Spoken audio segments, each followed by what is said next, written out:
Assalamualaikum, this is Dr. Shireen. Welcome to my YouTube channel. So today in this video, we are going to discuss the transport through the cell membrane.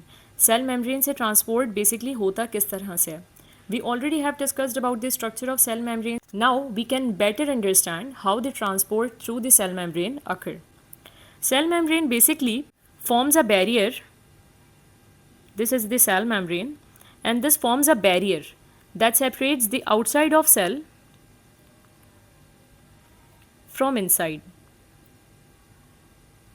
ये एक ऐसा barrier है जो अंदर और बाहर के इन्वायरमेंट को सेपरेट रखता है. And we know that this barrier is semi permeable. That is it allows selective substances to pass. ये सिर्फ कुछ पार्टिकल्स और मॉलिक्यूल्स को पैसेज वे प्रोवाइड करती है while it restricts movement of others. For example, cell के अंदर हमारे पास प्रोटीन्स भी होते हैं, but these proteins can not leave the cell. वो प्रोटीन्स सेल को लीव नहीं कर सकते, while certain ions can move in and out of the cell. So the cell membrane is a semi-permeable barrier that allows some substances to pass through. Transport through the cell membrane, either directly through the lipid bilayer or through the proteins, occurs via one of the two processes.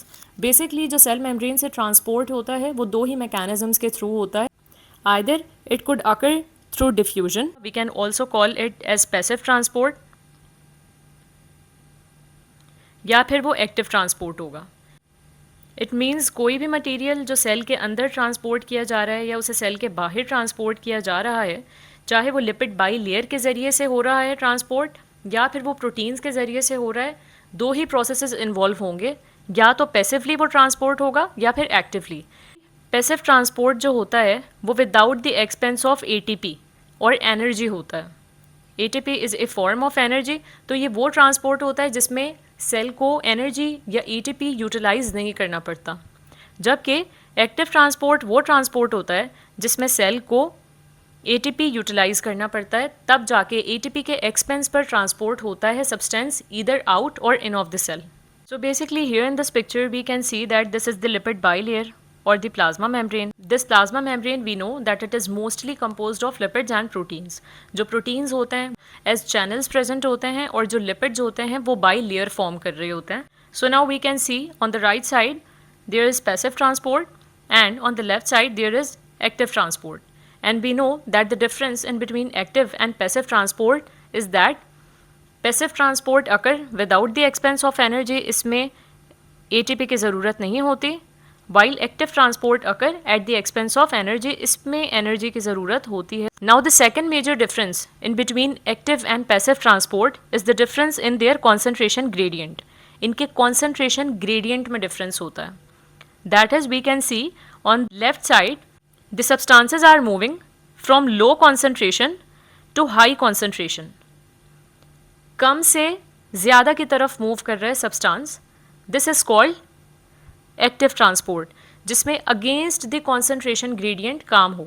So what happens in active transport, the substance move against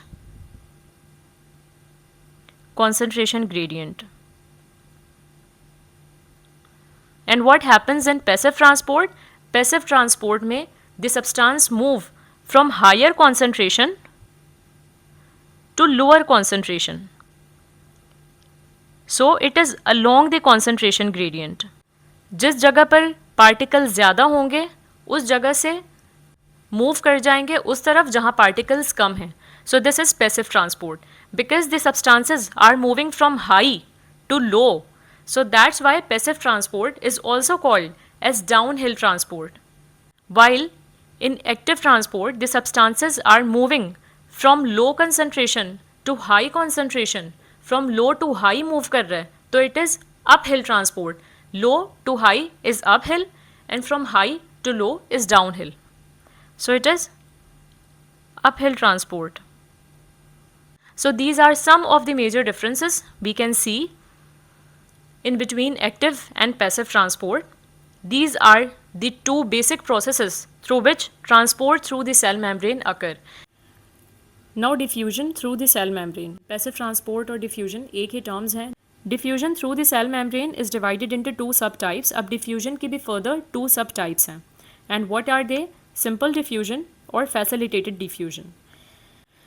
in simple diffusion जो molecules होते हैं from high concentration to low concentration move करते हैं without any facilitation, बग़ैर किसी facilitation के, बग़ैर किसी असिस्टेंस के, बग़ैर किसी हेल्प के मॉलिक्यूल हाई कॉन्सेंट्रेशन से लो कॉन्सेंट्रेशन वाली जगह पर मूव कर जाएंगे। While in facilitated diffusion, as the name indicate, this diffusion is facilitated, ये फैसिलिटेटेड डिफ्यूजन है। This diffusion needs assistance, needs facilitation. इस डिफ्यूजन को होने के लिए पार्टिकल्स को हाई कॉन्सेंट्रेशन से लो कॉन्सेंट्रेशन तक मूव करने के लिए फैसिलिटेशन की ज़रूरत होती है, and this facilitation is provided by protein channels और transmembrane proteins. So now diffusion की भी हमारे पास दो टाइप्स आ चुकी हैं। दोनों ही टाइप्स ऑफ डिफ्यूजन में, चाहे वो सिंपल डिफ्यूजन हो या फैसिलिटेटेड डिफ्यूजन हो, दोनों में ही जो पार्टिकल हैं from high to low concentration move करेंगे। डिफरेंस हमारे पास कहाँ आएगा? सिंपल डिफ्यूजन में किसी हेल्प की ज़रूरत नहीं है, no help is needed in simple diffusion, while facilitated diffusion needs some help by the transmembrane proteins. Now simple diffusion.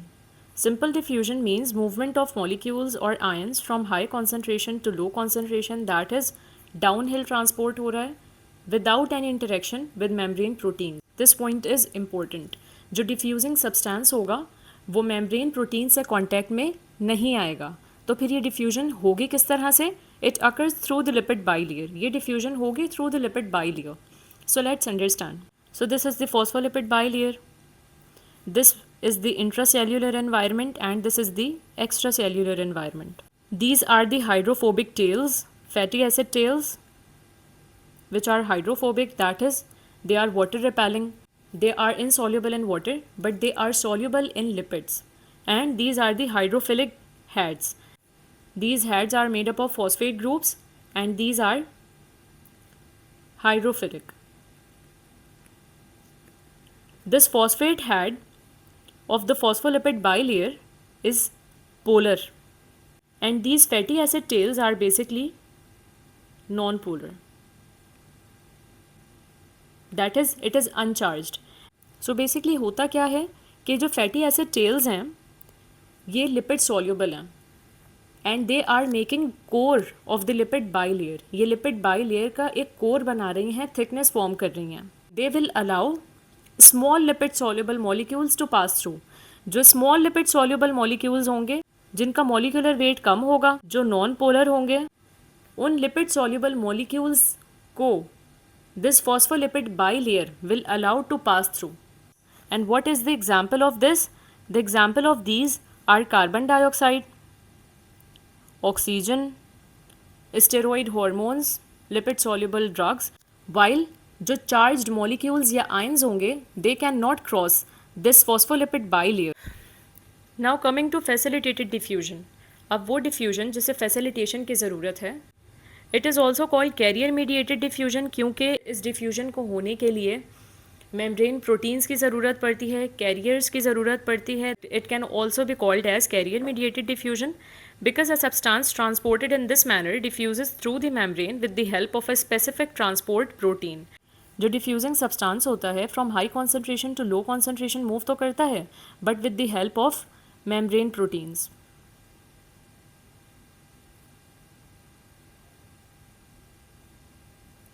Her ion या हर मॉलिक्यूल हर तरह की प्रोटीन चैनल से या कैरियर प्रोटीन से ट्रांसपोर्ट नहीं हो सकता.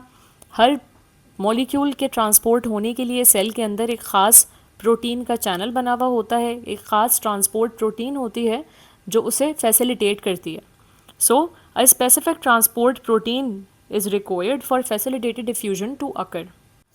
सो बेसिकली फैसिलिटेटेड डिफ्यूजन होता किन मॉलिक्यूल्स या आयंस का है? ये उन मॉलिक्यूल्स या आयंस का होता है जो इजीली सिंपल डिफ्यूजन के ज़रिए से सेल मेम्ब्रेन को क्रॉस नहीं कर सकते, वो लिपिड बाइलेयर में सॉल्यूबल नहीं होते. That's why they need some other route. So now what are the routes available for facilitated diffusion? Facilitated diffusion होने के लिए कितने रूट्स हैं जिनके ज़रिए से वो मॉलिक्यूल्स या वो पार्टिकल्स डिफ्यूज़ कर सकते हैं जो लिपिड बाइलेयर को सिंपली डिफ्यूज़ नहीं कर सकते. चैनल प्रोटीन्स वो प्रोटीन्स होती हैं जो एक पैसेज वे प्रोवाइड कर देती हैं, वो डिफ्यूजिंग सब्सटेंस को रास्ता देती हैं गुजरने के लिए. जबकि carrier proteins as the name indicate they carry the substance उनसे बाइंड करता हुआ सेल मेम्ब्रेन को क्रॉस करता है. So channel proteins provide channel through which the diffusing substance will pass, while carrier protein carry the diffusing substance. ये diffusing substance को carry करेगा बाकायदा. Carrier proteins जिस substance को facilitate करेंगे उसके साथ bind करेंगे, जबकि channel protein जिस substance की diffusion को facilitate करेंगे उसके साथ bind नहीं करेंगी. They just provide channel. So now here we can see this is the channel protein and this is the carrier protein. Both these protein channels are providing passageways for facilitated diffusion. इनके ज़रिए से facilitated diffusion होती है because they facilitate the diffusing substance. वो मदद करते हैं diffusing substance को बिकॉज वो सब्सटेंस और किसी तरीके से सेल मेम्ब्रेन को क्रॉस कर ही नहीं सकता. So what is the difference in between channel protein and carrier protein? As we can see in this diagram that the channel protein is providing a passageway. इससे molecule गुजर रहा है, एक पैसेज वे बन रहा है. This is this sort of protein. ये एक पैसेज वे प्रोवाइड कर रही है सिर्फ, जिससे मॉलिक्यूल क्रॉस कर रहा है from high concentration gradient to low concentration gradient. while in case of carrier protein the molecule or the substance is crossing the cell membrane by binding to the carrier protein. carrier protein के साथ बाकायदा bind करके जो molecule है वो cell membrane को cross कर रहा है. So this is the major difference in between carrier protein and channel protein. के चैनल प्रोटीन से जब मॉलिक्यूल डिफ्यूज़ होता है तो वो चैनल प्रोटीन से बाइंड नहीं करता. चैनल प्रोटीन सिर्फ उसे पैसेज वे प्रोवाइड करती है, उसे रास्ता देकर फैसिलिटेट करती है. जबकि कैरियर प्रोटीन जो होती है उससे molecule from high concentration to low concentration move तो करेगा बट उसके साथ कॉन्टैक्ट में आकर मूव करेगा. Now learning more about the channel proteins.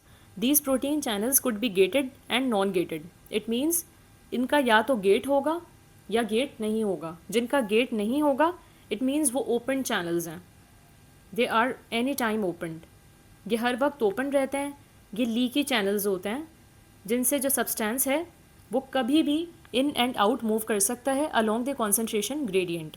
जबकि जो गेटेड चैनल्स होते हैं इनके ऊपर बाकायदा गेट्स होते हैं. अब ये जो गेट्स हैं वो किस तरह से ओपन होते हैं इन चैनल्स के? These gates can be open by voltage change, by any ligand और एनी केमिकल. जब कोई केमिकल या कोई लाइगेंड इन चैनल से बाइंड करता है तो ये चैनल ओपन होते हैं. फिर उसके बाद जो है सब्सटेंस इनसे डिफ्यूज़ करता है. और their gate can be open by mechanical pressure. किसी किस्म का प्रेशर इन्होंने सेंस किया, कोई मैकेनिकल स्ट्रेस इन पर आया तो these channels can be opened. So what do we learn till now? जो मोस्ट कॉमन ट्रांसपोर्ट का तरीका है वो डिफ्यूजन का है. अब डिफ्यूजन में भी हमारे पास दो टाइप्स आ रही हैं जिसमें हमारे पास सिंपल डिफ्यूजन है और फैसिलिटेटेड डिफ्यूजन है. सिंपल डिफ्यूजन सिर्फ लिपिड बाई लेयर से हो सकती है और उसे वही क्रॉस कर सकते हैं जिनका मॉलिक्यूलर वेट कम हो और जो अनचार्ज मॉलिक्यूल्स हों, जिन पे कोई चार्ज ना हो और लिपिड सॉल्युबल हों. फिर उसके बाद वो मॉलिक्यूल्स और आयंस रह जाते हैं जो चार्ज्ड हैं, जो लार्ज हैं. वो किस तरह से फिर सेल मेम्ब्रेन को क्रॉस करेंगे? फिर उनके लिए जो डिफ्यूजन का तरीका है वो फैसिलिटेटेड है. इट मीन्स उन्हें फैसिलिटेट किया जाता है सेल मेम्ब्रेन को क्रॉस करने के लिए. ये फैसिलिटेशन भी दो तरह की प्रोटीन्स प्रोवाइड कर रही होती हैं. These proteins can be channel proteins and these proteins can be carrier proteins. We are first discussing the channel proteins. हम चैनल प्रोटीन्स की बात कर रहे हैं कि चैनल प्रोटीन्स गेटेड भी हो सकती हैं और नॉन गेटेड भी हो सकती हैं. ये प्रोटीन चैनल्स बग़ैर गेट के लीकी चैनल्स भी हो सकते हैं, like sodium and potassium leaky channels. ये वो चैनल्स होते हैं जिन पर कोई गेट नहीं होता. इन चैनल्स को ओपन या क्लोज नहीं किया जा सकता. They are any time open. जबकि जो गेटेड प्रोटीन चैनल्स होते हैं इनके ऊपर बाकायदा एक गेट लगा हुआ होता है और इस गेट को खोलने के लिए या तो वोल्टेज में चेंज आना या मेम्ब्रेन के पोटेंशियल में चेंज आना ज़रूरी होता है, या फिर किसी स्पेसिफिक लाइगेंड का या केमिकल का इनसे बाइंड करना ज़रूरी होता है, या फिर इन चैनल्स को कौन खोल सकता है? प्रेशर या मैकेनिकल स्ट्रेस खोल सकता है. Now there are some types of channel proteins that I already have mentioned. कि जो चैनल प्रोटीन्स होती हैं वो गेटेड भी हो सकती हैं और नॉन गेटेड भी हो सकती हैं. Now this is the always open protein channel. ये अनगेटेड चैनल है, इसका कोई गेट नहीं है. ये लीकी चैनल है. एनी टाइम इस चैनल से along the concentration gradient transport हो सकता है. So here we can see this is the potassium channel, this is the sodium leaky channel. Potassium leaky channel से सिर्फ पोटेशियम पास आउट करेगा और सोडियम के लीकी चैनल से सिर्फ सोडियम पास आउट होगा. Coming to the gated channels, one of them is the voltage gated. Voltage gated कौन सी चैनल प्रोटीन होंगे? ये वो प्रोटीन चैनल्स होंगे जो मेम्ब्रेन पोटेंशियल के चेंज होने पर इनका गेट ओपन होगा। बेसिकली मेम्ब्रेन पोटेंशियल या वोल्टेज क्या होता है? हमारा जो सेल होता है इसके सराउंडिंग में इसका एक ख़ास पोटेंशियल होता है। Inside of the cell is more negative and outside of the cell is comparatively positive. Why the inside of the cell is negative? Because the inside of cell contain large number of proteins. Cell के अंदर proteins होते हैं which are negatively charged. So these negatively charged proteins give the inner surface of the cell a net negative charge. जो cell के अंदर का potential होता है, जो voltage होता है वो negative होता है as compared to the positive potential outside the cell. outside जो cell voltage या potential होता है वो positive होता है. So now you guys must remember कि cell के अंदर negative charge क्यों होता है? Because of the negatively charged proteins. negatively charged proteins के present होने की वजह से जो inside of the cell होता है वो negatively charged होता है compared to the outside of the cell which is positively charged. When there is any change in the voltage of the membrane, जब सेल के अराउंड, सेल मेम्ब्रेन के around voltage में कोई चेंज आएगा, the gate that is present on the sodium channel opens and what will happen, the sodium will then diffuses through this protein channel. It means sodium को इस channel से diffuse होने के लिए इस गेट के ओपन होने की ज़रूरत है. और ये गेट ओपन किस तरह से होगा? जब इसका वोल्टेज उस थ्रेशोल्ड पर जाएगा जिस थ्रेशोल्ड पर जाके ये गेट खुलेगा. Now another channel protein or protein channel that we have discussed is ligand gated. Ligand क्या होता है? लाइगैंड कोई भी केमिकल होता है जिसके बाइंड करने से जो है वो गेट खुलेगा. जब वो लाइगैंड अपने गेट से आकर, अपने रिसेप्टर से आकर बाइंड करेगा तो क्या होगा? The gate will then open and provide passageway for the substance to diffuse along the concentration gradient. For example, in the neuromuscular junction, for example, if this is the neuron, जब nerve transmission होती है neuromuscular junction पे तो क्या होता है? जो neuron होता है वो एसिटाइल कोलिन रिलीज़ करता है. Acetylcholine act as a ligand and acetylcholine binds to its receptor that is present on the ligand gated protein channel. जब एसिटाइल कोलिन अपने रिसेप्टर से जाकर बाइंड करेगा तो क्या होगा? This channel protein then provide passageway to the sodium to move into the cell. Sodium inside the cell move करता है और फिर क्या होता है? एक्शन पोटेंशियल जनरेट होता है. This is somehow another topic, but the thing we need to understand here is that ligand वो केमिकल होता है जिसके बाइंड करने से चैनल प्रोटीन का जो गेट होता है वो ओपन हो जाता है. Now coming to the mechanically gated channel. जो मैकेनिकली गेटेड चैनल होता है वो किस तरह का होता है? These channels are basically present in neurons. ये उन न्यूरॉन्स में होते हैं जो फॉर एग्जांपल हमारी फिंगर के टिप पे जो न्यूरॉन्स होते हैं, in case if they feel pressure, अगर वो न्यूरॉन्स प्रेशर को फील करेंगे तो क्या होगा? वो एक्टिवेट हो जाएंगे. प्रेशर की वजह से इनके गेट खुल जाएंगे. गेट खुलने की वजह से डिफ्यूजन होगी अलोंग द कॉन्सेंट्रेशन ग्रेडियंट से. सोडियम जो होगा वो इनसाइड द सेल मूव करेगा और इनसाइड द सेल मूव करने के बाद सोडियम वही फिर से एक्शन पोटेंशियल जनरेट कराएगा और सिग्नल ब्रेन तक जाएगा. So now this is another diagram through which we can better understand the gated protein channels. So here on the right we can see the ligand gated channel and on the left we see the voltage gated channel. जो voltage gated channel है वो कब open होगा? It opens और closes depending on membrane potential. इसकी opening और closing जो है वो मेम्ब्रेन के पोटेंशियल पर डिपेंड करती है. मेम्ब्रेन पोटेंशियल जब एक ख़ास थ्रेशोल्ड पर पहुंच जाता है तो फिर ये जो गेट होता है वो ओपन हो जाता है. ये प्लग इस वक्त जो गिरा हुआ नज़र आ रहा है इस चैनल प्रोटीन के ऊपर, ये दैन लिफ्ट अप हो जाता है, ऊपर उठ जाता है और फिर उसके बाद क्या होता है? डिफ्यूजन का प्रोसेस स्टार्ट होता है. और फिर जब मेम्ब्रेन पोटेंशियल वापस से उस वोल्टेज पर पहुंच जाता है जिस वोल्टेज पर इस गेट को क्लोज़ होना है, तो फिर ये जो गेट है वो वापस से क्लोज़ हो जाता है.